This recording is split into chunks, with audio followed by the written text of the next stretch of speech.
Hello,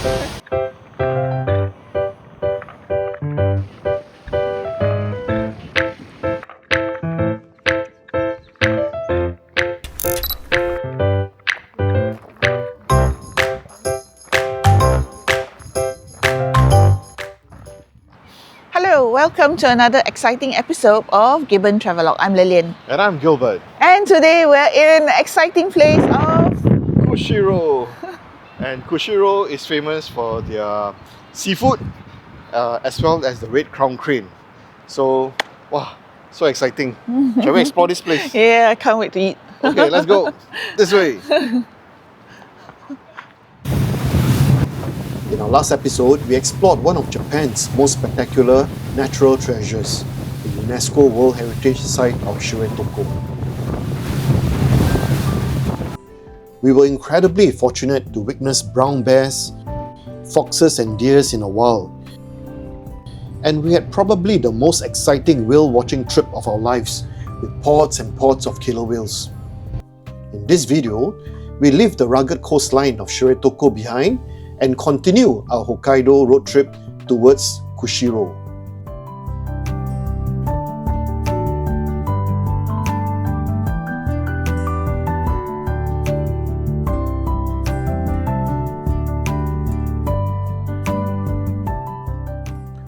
While Kushiro is well known for its vast wetlands and fresh seafood, it is perhaps most famous as one of the best places in Japan to observe the elegant red crown crane.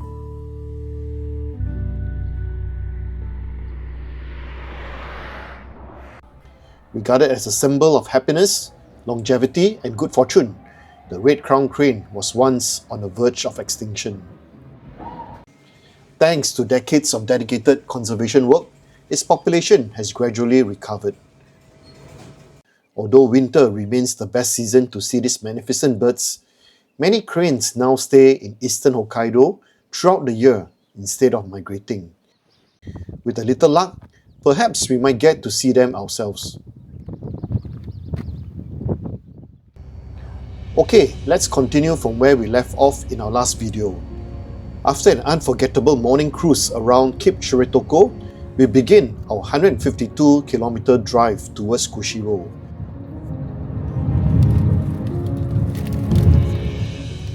Our first stop is Sakura Falls, located about 63 kilometers away. At first glance, Sakura Falls appears to be a rather ordinary waterfall hidden within the forest.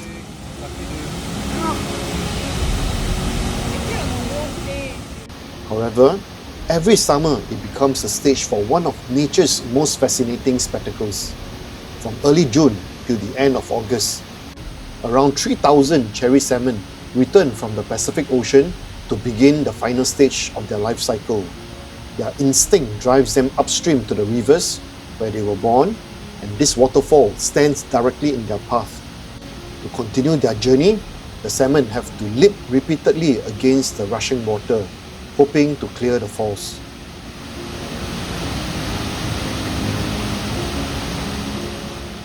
While some may succeed in their attempts, many will not make it. But it is astonishing to see the determination.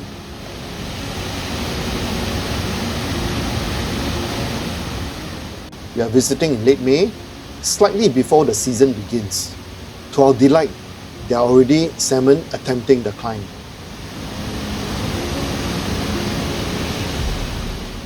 Standing here and watching them launch themselves into the air is truly mesmerizing.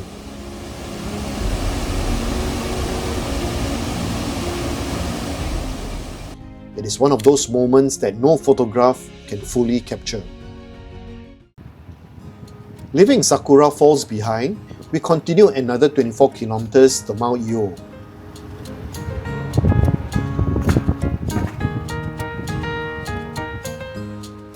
One of the most active geothermal areas in eastern Hokkaido. Smells like rotten eggs, softly, yeah, over there. Although Mount Iyo rises to only 508 meters above sea level, this relatively young volcano was formed sometime between 500 and 2000 years ago, and it remains very much alive beneath the surface. More than 1,500 openings on the ground continuously release steam and volcanic gases, creating an otherworldly landscape of bright yellow sulfur deposits and volcanic rock. Interestingly, the mountain has also played an important role in Hokkaido's history. During the late 19th century, sulfur mined here was an important export commodity. The sulfur was used in the manufacture of matches, gunpowder and other products, and was shipped to as far as China and the United States. At its peak, a dedicated railway line was constructed to transport sulfur from the mines to nearby ports. Although mining eventually ceased in 1963 as demand declined, Mount Io continues to shape the surrounding landscape.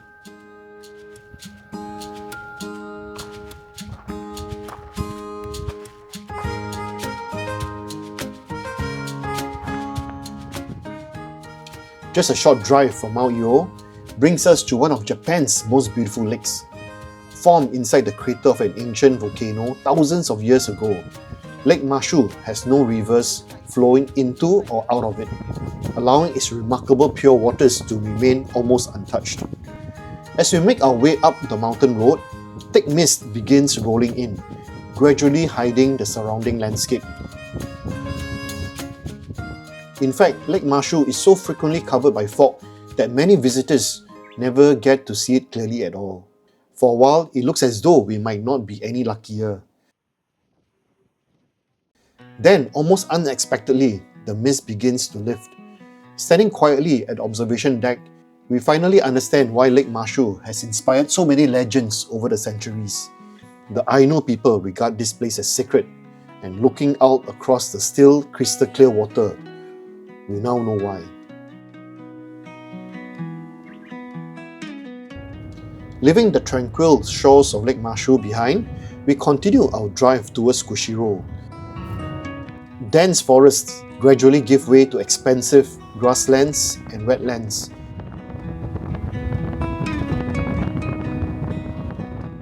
Providing a glimpse of the vast Kushiro marsh that lies ahead. These wetlands are among the last remaining strongholds of the red crowned crane in Japan. As we drive along a quiet country road, something white catches the corner of our eye. Standing gracefully in a field just beside the road is a pair of red crowned cranes. We can hardly believe our luck. Yet here they are.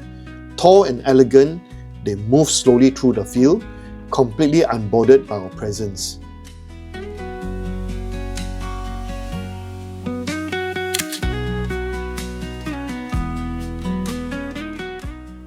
As the sun begins to set, we finally arrive in Kushiro, the largest city in eastern Hokkaido and one of Japan's most important fishing ports. Situated where the Kushiro River meets the Pacific Ocean, the city has flourished for centuries because of its rich fishing grounds.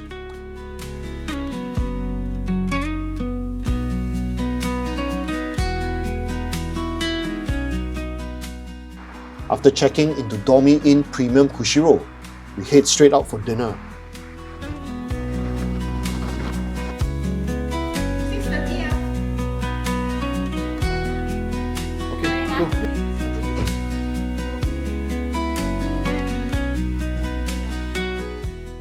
Tonight, we are trying one of Kushiro's best-known dining experiences at Robata Hamabanya.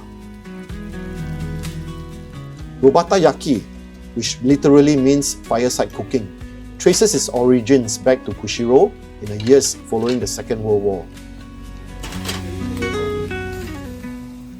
Fishermen would grill freshly caught seafood over glowing charcoal and serve it directly to customers gathered around the hearth. As we step inside the restaurant, the aroma of charcoal and freshly grilled seafood fills the air.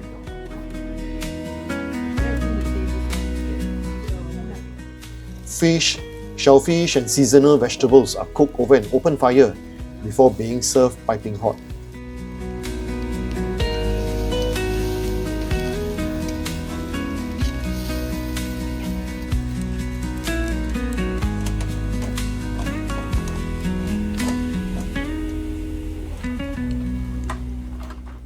There is something wonderfully simple about Robatayaki. With the ingredients this fresh, very little seasoning is needed. After a satisfying dinner, we take a short stroll to the nearby Aeon Mall. One thing we have quickly learned during this road trip is that Hokkaido's fruits are simply irresistible. So once again, we pick up another melon and return to the hotel for what has now become our nightly tradition, our very own melon party.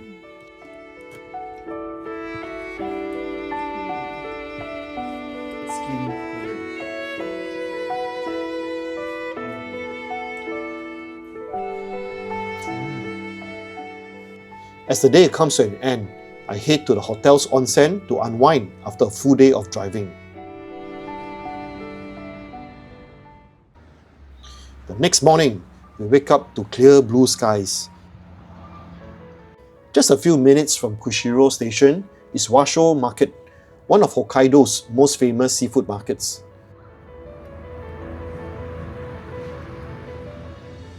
Washo Market began in the difficult years after World War II, when fishermen sold their catch from hand-pulled carts near Kushiro station. They had to endure harsh conditions and repeated evictions before establishing a permanent market. Today, it stands as a lasting tribute to the resilience and pioneering spirit of those early traders.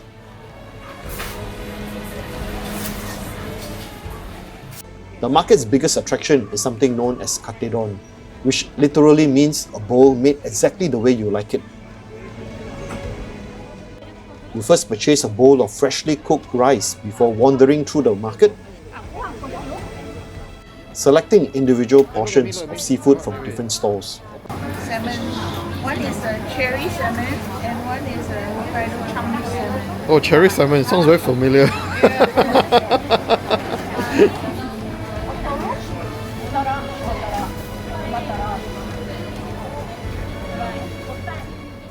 Fresh salmon, tuna, scallops, sea urchin, crab, and countless other delicacies can all be added to create your own personalized seafood rice bowl.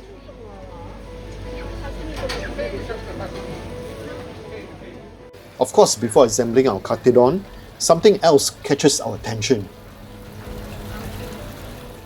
King crabs. Huge king crabs.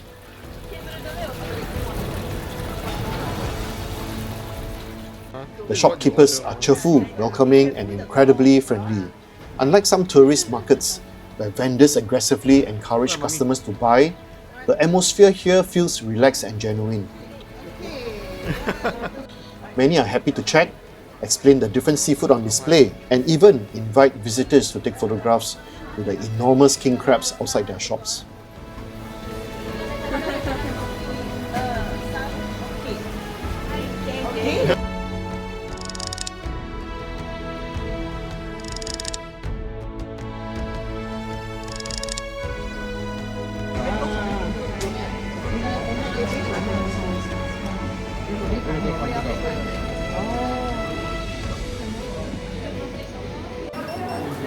Woohoo!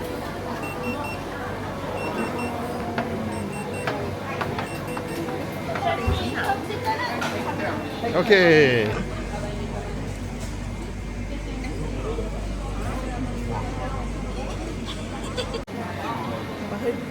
Double the price. Yeah, double the price. You want some? And then comes the best part, eating the king crab. The meat is wonderfully sweet, delicate, and incredibly fresh. How's the king crab? Very sweet, very good.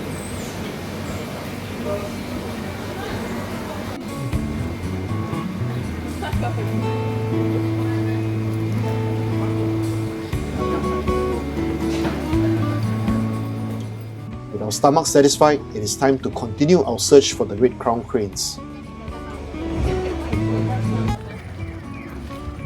What's the weather today? Very cooling, very nice. Just nice. Just nice. Fantastic aircon temperature. Yeah. Our first stop this morning is the Kushiro Marsh Observatory.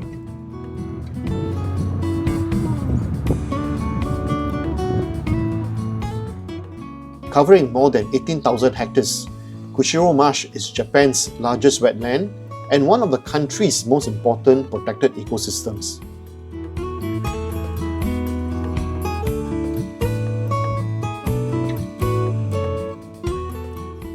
Designated as Japan's first wetland of international importance in 1980, the marsh supports an extraordinary diversity of wildlife,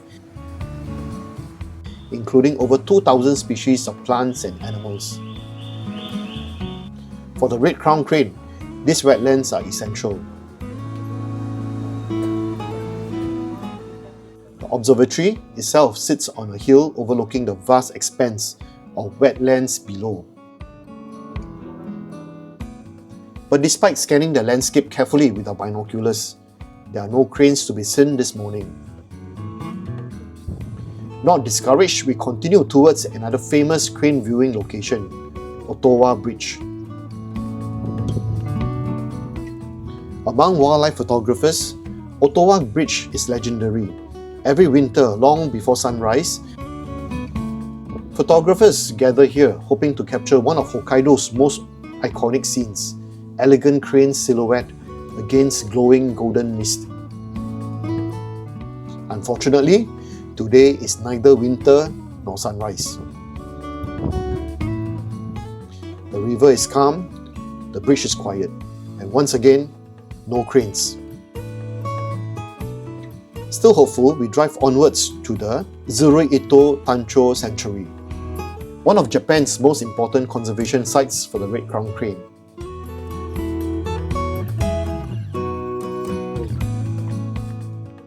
The sanctuary was established in 1987 to protect the cranes and provide supplementary feeding during the harsh winter months. During peak winter, hundreds of cranes gather here, creating one of the greatest wildlife spectacles in Japan. Unfortunately, we have arrived at perhaps the least favorable time of the day. It is the middle of the afternoon. As bird watchers ourselves, we know that many birds become less active during the warmer hours, often retreating to quieter areas away from open fields. Not wanting to waste the afternoon, we decide to head into town for a little shopping and another coffee break. By around 4 o'clock, the afternoon heat begins to ease. The light becomes softer and conditions are beginning to look much more promising.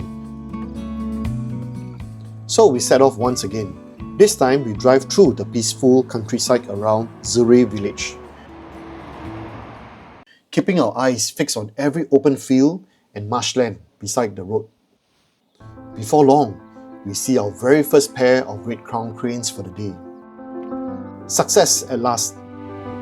Moments later, another pair appears in the next field. Over the next couple of hours, we have seen quite a few pairs of cranes.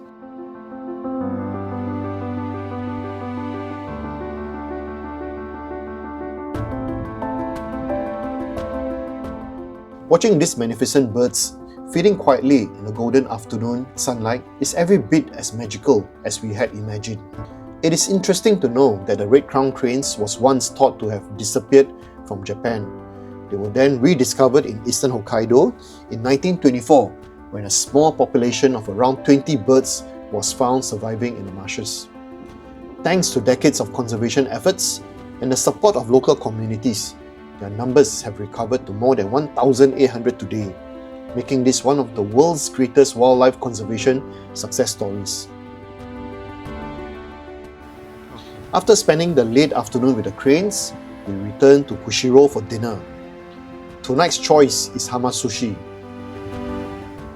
one of Japan's most famous conveyor belt sushi chains. With Hokkaido's exceptional seafood available locally, this is one of the best places to enjoy affordable sushi without compromising on freshness. It is also the perfect way to end another memorable day in eastern Hokkaido. Thank you. Oh, have a.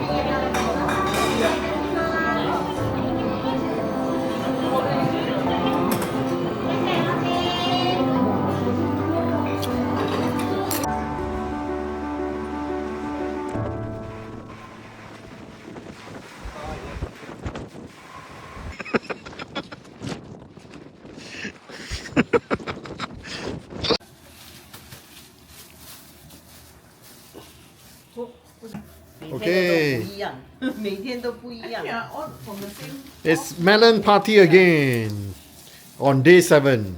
Today is melon and grapes. Day 6 or day 7? Nice. The grapes. Day 6 or day 7? Day 7, right? Today, we begin the final leg of our road trip as we make our way back to Sapporo, not before one last look at Kushiro. Our final morning in Kushiro begins with a visit to one of the city's most recognizable landmarks, Nusamai Bridge. Spanning the lower reaches of the Kushiro River, Nusamai Bridge has connected the two sides of the city for more than a century.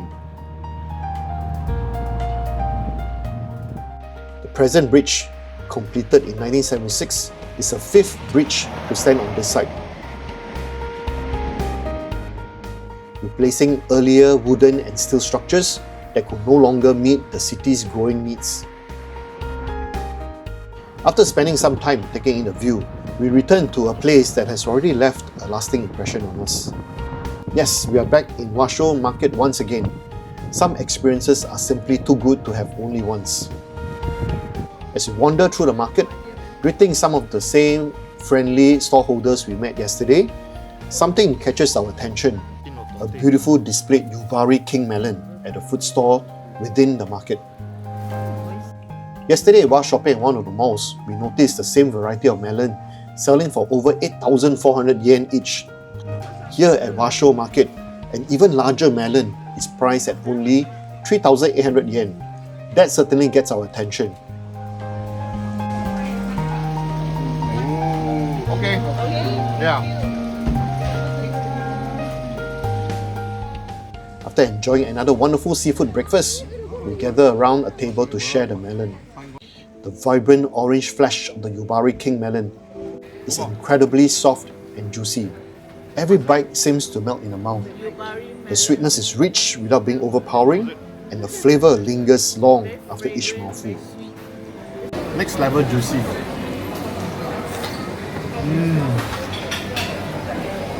So soft and so fragrant.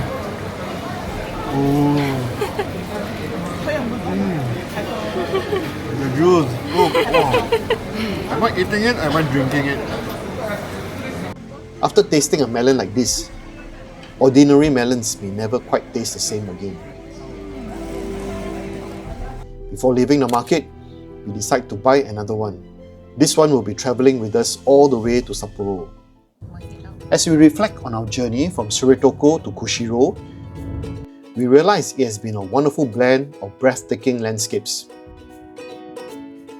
incredible seafood, and unforgettable wildlife encounters. From watching cherry salmon battle their way upstream to finally seeing the elegant red-crowned cranes in their natural habitat, Eastern Hokkaido has shown us that the most rewarding travel experiences often come to those who slow down and simply enjoy the journey. In our next video, we'll begin the last leg of our 11-day Hokkaido road trip. The 310 kilometers drive from Kushiro to Sapporo, taking us across the vast plains of eastern and central Hokkaido before returning to the island's largest city.